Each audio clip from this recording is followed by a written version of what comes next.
Bulls Nation, the Chicago Bulls win and win and win, ladies and gentlemen. Today we verse the Detroit Pistons, a game where, look, many people thought we were the favourites to win, but the Bulls have always struggled this season with beating the teams we're supposed to beat. Well, ladies and gentlemen, hopefully that conversation has been put to bed now, and we finally have a way, an identity, and a path going forward to beat all kinds of teams in the NBA. What's going on, everybody? It's the Bulls Show, aka Aiden, and welcome back to another video. Ladies and gentlemen, today we've got the Chicago Bulls and the Detroit Pistons game reaction. The Pistons came into this game asking a lot of questions. Guys suspended for them, of course, but they still managed to find a way to make this ultra competitive. Their three-point shooting was once again unbelievable, and the Bulls continued to let teams shoot threes, but even the contested ones they were making as well, and the Bulls needed to find a way to respond. And oh boy, we got a couple of guys that responded today as the Bulls walk away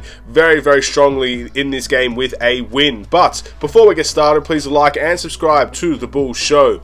Turn notifications on and let me know in the comments below your thoughts about the Chicago Bulls overall game today. Who was your player of the game? Your thoughts and opinions on how the game truly went. We won this game 132 to 118. And again, it's a team that we're supposed to beat. In all honesty, no disrespect to the Detroit Pistons, they created one hell of a problem for the Bulls, of course. Their shot making was great, their offensive rebounding was great. Again, another team that just decides they want to come out and shoot unbelievably strong threes against the Chicago Bulls. But this was a game that was considered a favorable game for the Bulls, and we had a couple days rest as well. We deserved to win this type of game. But there were a lot of challenges, and we answered them very nicely. And you can't really go by talking about this game without mentioning Zach LaVine's performance in this game. Easily Zach LaVine's best performance of the entire season, and I'll actually talk a little bit more about what I felt about Zach LaVine's performance in the individual performances. But I think he led this team to this win. I think he did everything right in this game. I thought he was truly phenomenal. And then you got other guys like DeMar DeRozan stretching in with 22 points and Vooch having a 19-point night. And all of a sudden the big three are playing well together again, ladies and gentlemen. And that is obviously a magnificent sight to see. And it's very hard to stop. You got three all-star caliber players at their best, at least, playing on this team, and when they're all pitching in with very solid points, this team is much harder to stop. It was a tough game. Yes, our defense needs work. I still think offensive rebounding does need, I guess, answering. I still think we need that experiment of Drummond and Vucevic playing together for a little bit, especially because, again, Detroit, granted their centers are not exactly, I guess, bulked up to the point where Andre Drummond and Vucevic are, but they played bigger today. They played both of those guys most of the time in their starting lineup. So again, there are questions that definitely needs to be answered, but the one question that was answered is that we beat a team we were supposed to beat. If we lost this game, I already had my next video planned if we lost this game, talking about how the Bulls were always losing to mediocre teams, and I'd list every team, and then the Bulls beating the good teams, and why it's such a contrast from last season to this season. Thankfully, I don't need to make that video because we actually did something that we're supposed to do, and we beat a team that we're supposed to beat, which is very, very good. It was a tough game. It was an exciting game. I saw some incredible moments in this timeout, and the only thing I'm really worried about is how much energy we actually brought out of ourselves to win this game, knowing what we have in the next time out. But we'll worry about that a little bit later. Let's go into the individual performances, starting off with DeMar DeRozan. 22 points, 6 rebounds, 5 assists alongside of 1 steal in this game. 9 from 19 from the field, 0 from 2 from the 3-point line. I would say this is a fairly okay game from DeMar DeRozan's perspective. Again, Zach LaVine had it going all night, so DeMar didn't need to drop 38 points this game because Zach LaVine was already on it. He was doing the business this time out, and he kind of just took his shots where they came to him. Sometimes in the fourth quarter, he kind of took things over a little bit. Again, when they were double teaming and trapping and trying to get the ball out of Zach's hands, that's the best part about having DeMar DeRozan on the team. That's the best part of having two dynamic scorers when they're both playing well. And you got Vucevic in there as well, who is a dynamic scorer in his own right. But when Zach LaVine, I guess, gets blitzed, double teamed, trapped, trying to get the ball out of his hands, and Zach LaVine's making the right decisions as well in this game, You got guys like DeMar DeRozan. Okay, you don't want the ball in Zach's hands, it's going to go in DeMar's hands. And if DeMar's having a good night, then no shots are falling in for him. Then you got two players you need a double team. And then Vucevic comes into play with his post moves, mismatches all night long, getting into the paint, shooting his corner three as well in the fourth. And all of a sudden, you got three guys there. This is why it's so important to see this big three play well. When one of those guys gets eliminated from the game, let's say, they have a really mediocre game, they're not scoring at all, and it's extremely frustrating to watch, then the defense has one less guy to worry about. Then they'll focus on blitzing and doubling DeMar, blitzing and doubling Zach. And then if you have both of them not playing well, then this team goes to absolute shambles. So when all three play well, it is very hard to stop. And DeMar DeRozan played well in this game. Fair play to him. Patrick Williams, 8 points, 3 rebounds, 1 assist, only 6 shots for Patrick Williams today, 2 from 4 from the 3-point line. Again, he's probably the most efficient player on our team, Patrick Williams, I would say. There are not many nights where he's extremely inefficient, and today he was making his corner shots well when he got them, made a couple of those, he had a posterizing dunk as well, I believe. So again, that's all I can really say on Patrick Williams' side of things. I think he needs more shots, but again, in this type of environment with Zach LaVine playing the way that he was, it's those types of shots for Patrick Williams were just never going to come. And it's the same for everybody else. I think Kobe, how many shots did Kobe have? Only 3 shots today for Kobe. If Zach LaVine wasn't having the night that he was having, then Patrick Williams would have more shots and Kobe would have more shots, and it goes for everybody else on this team. But Zach was just unbelievable today, and he was the priority, and he was the one making the big things happen. So I can't complain too much about the shots for everybody today when you have someone that hot going at it for the Chicago Bulls. Speaking of, we got Nikola Vucevic, 19 points, 9 rebounds, 2 assists, 1 steal, and 3 blocks. We'll talk about Zach LaVine next, ladies and gentlemen. But Vucevic, 9 from 16 from the field, 1 from 3 from the 3-point line. Look, honestly, I think Vucevic, the thing is, sometimes he is very frustrating to watch, but I can't complain too much about his game either. He wasn't necessarily, I guess, bad in any real way whatsoever, but you just see, I guess for me, it's the eye test really. When I see Vucevic in the post and he missed a couple of post hooks, it's really, really demoralizing for me, at least, knowing he had such a good position, it's such a great shot as well, and it doesn't fall. But that happened few and far between, but you still, I guess, notice those things a little bit more than the shots that he does make. But altogether, Vucevic was very, very solid. Again, mismatches galore all the time for Vucevic. He has the experience advantage, he has the size advantage, he has the weight advantage, and he has the skills advantage over a lot of the Detroit Pistons centers, even though they're still young and up and coming, and they're going to get better, trust me. I think Detroit's in good hands, honestly, I really do. But yeah, Vucevic had the advantage in every way, and he took advantage of that. So, can't complain too much about Vucevic's night. I think with the rebounding issues that we have, maybe I can say Vucevic should have tried to get double-digit rebounds, but he was only 1 away, so I'm not going to complain much about Vucevic. Zach LaVine, the hot man himself, 43 points, 3 rebounds, 6 assists, 2 steals on the night, 15 from 20 from the field, 5 from 9 from the 3-point line. A lot of people are saying, including Stacey King, a couple of my friends said it as well, this is by far Zach LaVine's best game of the season. I want to go a little bit above that, ladies and gentlemen.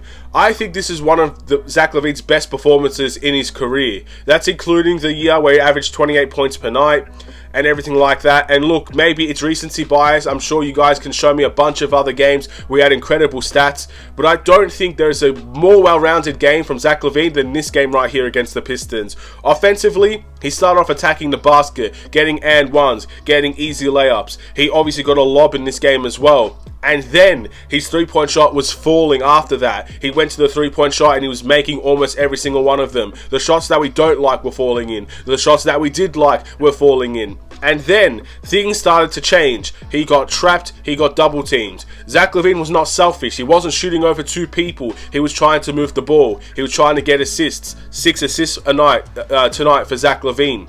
Very, very good thing to see, considering he also had those 43 points. And then at the end of the game, he took over. He attacked the basket. He got very big and ones. And his defense was huge in today's game. Well, let's see, Zach LaVine's plus minus was plus 19. I'm sure that's definitely the highest on the team. His defense was immaculate today. one of his best defensive nights of the season for sure. So it's so well rounded. You saw playmaking, you saw defense, you saw offense, you saw and ones, you saw threes, you saw everything you wanted to see from Zach LaVine today. Extremely well rounded performance, and one of his best of his entire career. I'm calling it, ladies and gentlemen. That's one of his best performances of his entire career. Simple as that. He's had many 40 plus games before, but many people call Zach LaVine one-dimensional in terms of he's just an offensive player. He's a 3-level scorer. He has the skills to drop 40, but he could also give up 40 on the other end. That's not what we saw today, ladies and gentlemen. So, fair play to Zach LaVine, man. What an incredible night for him. Ayo Dosunmu had an 11.6 rebound, 2 assist night, 5 from 11 from the field, and 1 from 3 from the three-point line. Ayo Dosunmu was fantastic in today's game. I think he had a couple of offensive rebounds in a row. It was a really good play by Ayo Dosunmu, but again, his layouts were really good. He was good in transition. Just an overall solid night from Ayo Dosunmu. He had a good defensive matchup against Ivy, ladies and gentlemen.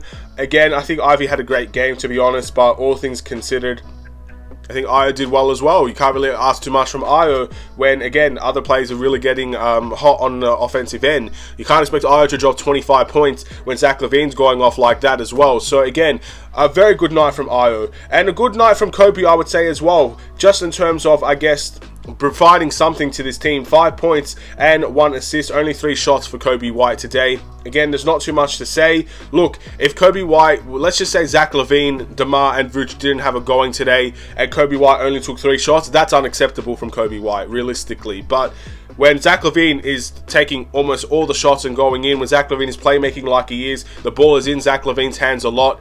Kobe kind of took a back seat today off of that bench. He kind of just was the guy in the corner, or was the guy just taking catch and shoots and stuff like that. His 1 assist was a lob to Zach LaVine, and he did have 1 3-point shot today. But yeah, overall, I would say it's a quiet game from Kobe, but I think it's understandable why it was quiet, and that's why I'm not going to give him too much stick today. Javonte Green, very similar. 0 points, 0 rebounds, 2 assists and 1 steal. He only played 12 minutes today as well. He's returning from an injury just like Kobe as well. Again, I'm not going to go too much into these guys because the game was not meant for everybody to contribute, if you know what I'm trying to say. Look, this game against Detroit won't be sustainable. Zach won't be dropping 43 points every single night. But in a game like this, I think it's understandable for guys to take back seats and let Zach LaVine do his thing and let DeMar do their thing when they're having a going like that. It was a good performance from Javonte Green in the small minutes that he had. And the same for Goran Dragic, 4 points, 2 rebounds and 1 assist tonight. 2 from 6 from the field and 0 from 2 from the three-point line. Again, another guy that kind of took the back seat in today's game. Didn't necessarily need to do as much in this timeout compared to, obviously, the last couple of games. But Andre Drummond was absolutely sensational today. 12 points and 7 rebounds alongside of 2 steals against his former side in the Detroit Pistons. He was flexing, he was mean mugging, he was doing a lot of really, I guess, energy and highlight worthy things against the Detroit Pistons. I'm not going to say this is a revenge game or anything like that. The guy's been out of Detroit for at least 3 years now, or 2 years now, so I think that moment is gone, but it's always nice to see when Andre Drummond is versing his former side, and he does deliver a good performance like that, with 12 points, good from the free throw line as well, dunking everything you could possibly ask for, got an and-1. Again, very nice game. And I will always remember, again, my first video on this channel was talking about Andre Drummond on the Pistons, and roasting the Pistons for, I guess, Andre Drummond having a very bad game against us. I can't remember the exact thing. And now it's come full circle and he's on our team, he's on the Bulls, and we're versing the Detroit Pistons again. I just find it hilarious in many ways. But of course, I really do think the Pistons play well today. I'm not trying to disrespect them in any way. And that is the individual performances. My must improve today, this is going to be hard to give, and I might be a bit harsh for this. If I had to pick a must improve today, I would pick Kobe White. Again, it's not necessarily because it's kind of, I understand, I guess, the situation. I understand Kobe White's predicament, let's say, for a guy that, again, he's known as the scorer and he takes a lot of shots for this team when he plays, and he's been fairly efficient for the most part, at least for the last 3 weeks. There have been some good games from Kobe White, from him off of our bench, but I understand why he only took 3 shots today. I understand why he, I guess, took a back seat to other guys, because that was an incredible night from Zach. This is Zach's night in many ways, and he had a great performance. So all the guys off of the bench, you could pick any one of them if you really like, but I just feel like at this point, I understand why they took that back seat. I understand why Javonte Green took no shots in this game, I believe. I understand it in many ways. And I won't pick Javonte Green because he's still coming back from his injury. He's been out for quite a long time. I'll give him some time before I give him the must improve. So that's where my option is probably going to go. But again, I honestly thought Kobe White was good. He was plus 10 in the plus minus. He dropped 5 points and he got a lob to Zach LaVine. I didn't think he had a bad game whatsoever. My player of the game would be obviously Zach LaVine. If you don't give it to Zach LaVine, I don't know what to tell you, man. Very, very well-rounded game. One of his best games of his entire career. You can't take that moment away from Zach LaVine. Simple as that. The Bulls' record right now is 16 and 19, ladies and gentlemen. So, again, we are now 3 games below 500. I feel like this is the first time in a while we were only 3 games below 500. And look, we've got a really good chance here to maybe find our way back into the 500 mark. But the brutal schedule starts now. Detroit was a winnable game. The Rockets was a wasted opportunity. We beat the Bucks, one of the best teams in the NBA. But this schedule that we have coming up next will be brutal for the Chicago Bulls. There's no other way to describe it. Let's talk about it. Our next game is against Cleveland. We know what Cleveland will provide. Very good backcourt. Very elite defensive front court as well. They got what? They play 2 bigs. They play Mobley, Jared Allen. They obviously play really, really big off of their bench as well. They've got an elite backcourt. I don't know about their injury status, but I'm assuming most of their guys are healthy. And they are playing winning basketball, I believe, as well. So again, it's a very, very, very hard game against the Cleveland Cavaliers. Not to mention, we got them again after this timeout. And then we've got the Nets, who I believe have won 10 straight in a row. Philadelphia. Obviously, we know we haven't beat Philly in ages. Joel Embiid is still undefeated against the Chicago Bulls. We got Utah. Larry Markkinen returned to Chicago. That could be an interesting game. And then we got Boston for the 4th time this season. Beat them twice, lost to them once. Let's hope we can end up winning that series against them. But that is a very difficult challenge ahead of us. We cannot ignore it. We have got to face it head on. And look, if we come out of this stretch on a positive record, or if we come out of this stretch in a good way, I think that will boost a lot of people's egos. That will boost a lot of people's confidence, excluding the Bulls fans as well, not just the players. But it starts against Cleveland after this back-to-back. We wasted a lot of energy to win this game against Detroit. I don't know how much we have left, but we've got to figure it out, ladies and gentlemen. Thank you for watching. Please like and subscribe if you're new, and I'll see you in the next Chicago Bulls video. Stay safe, stay healthy, stay tuned for more. Take care, and peace.